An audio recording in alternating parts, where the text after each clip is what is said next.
Balikan po natin si Secretary Frasco tungkol po sa magandang balita na nakapagtala ang DOT ng 2 milyong turista o bisita.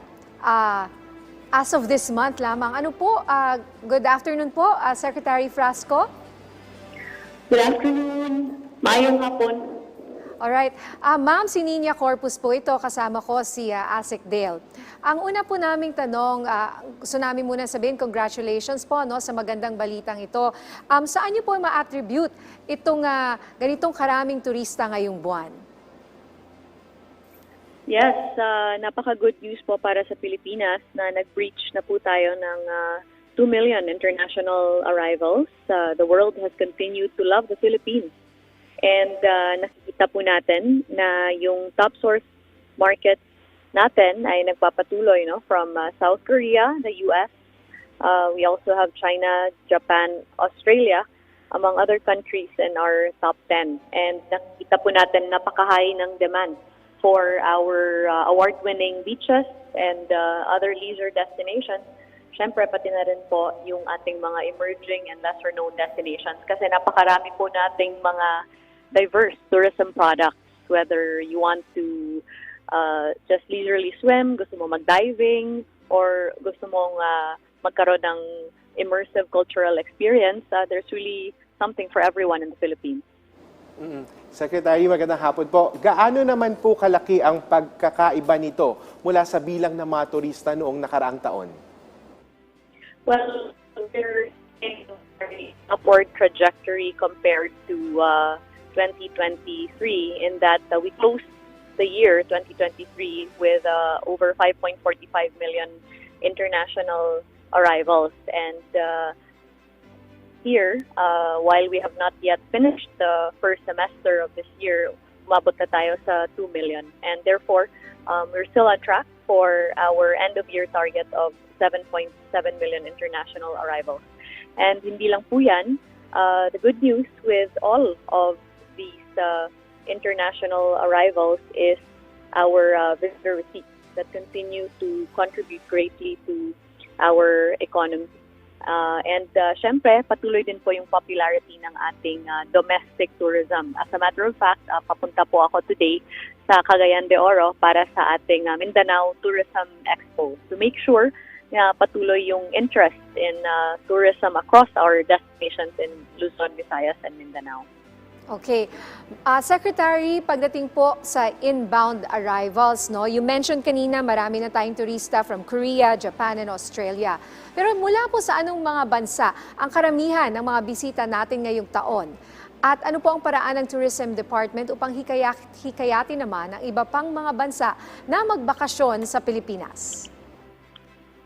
Nakikita po natin from our tourism data that it's our friends from South Korea that continue to be our top source market. In fact, over 500,000 na po ng mga South Koreans ang dumalo sa Pilipinas. That's closely followed by the US. Kaya masaya po tayo that under the President's administration, may direct flight na from a US airline, San Francisco to Manila through United Airlines. And pretty soon, Philippine Airlines mag-offer na po ng Seattle to Manila na flight.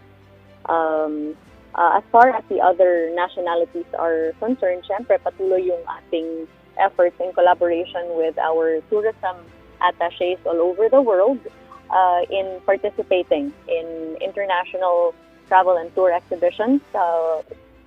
We recently participated in the world's biggest travel and tour exhibit, yung ITB Berlin doon sa Germany, and we received very good response from our friends from that part of Europe in that napakalaki po ng sales leads na nakuha ng Tourism Promotions Board.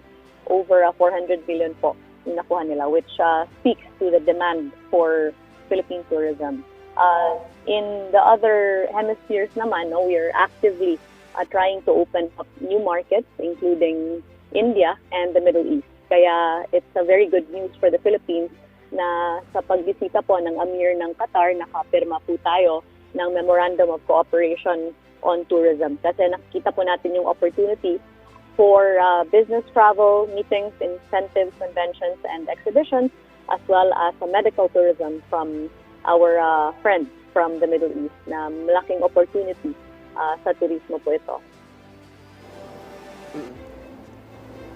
Sec Frasco, sa usaping revenue gains po, gaano po kalaki ang kaibahan nito prior to pandemic?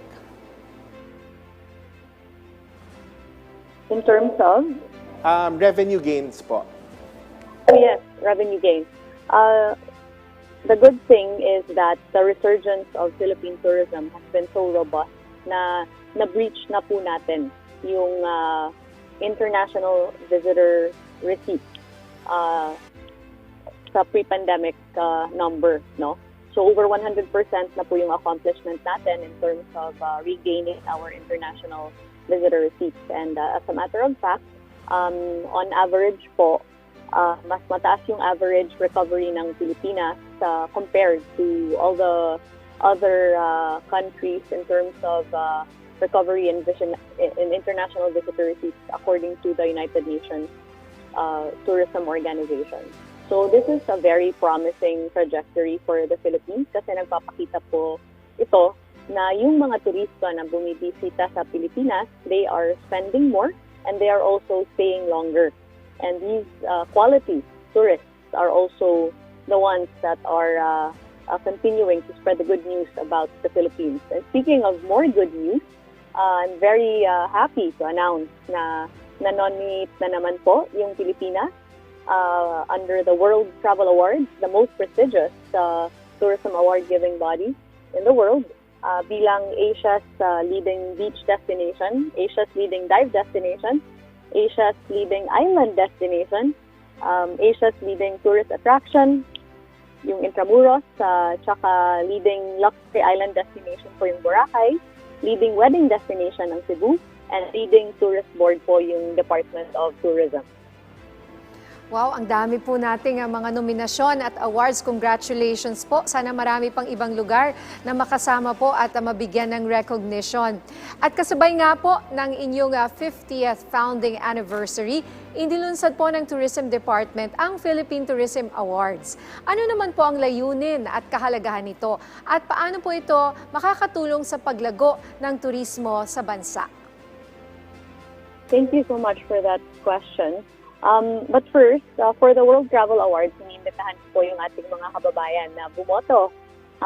Pakita po natin yung pagmamahal natin sa Pilipinas by logging on to www.worldtravelawards.com/vote.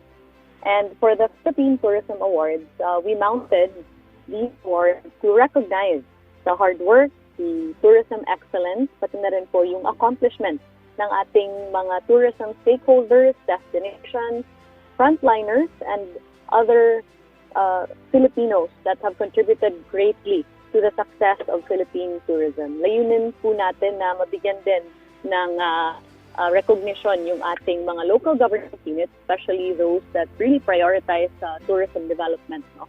And yung sa Philippine Tourism Pillar Awards, these awards are to recognize those that have served the DOT since its inception 50 years ago and have contributed to the industry for at least 35 years.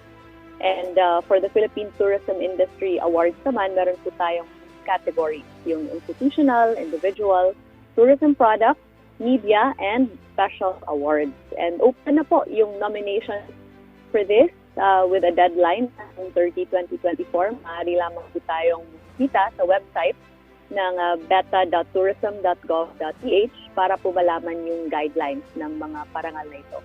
Mahalaga po na bigyan natin ng parangal yung tourism excellence kasi nakakabigay din po ito ng dagdag na inspirasyon sa ating mga tourism stakeholders to continue to increase the quality of their tourism offerings and of course to continue to treat all of our tourists with love.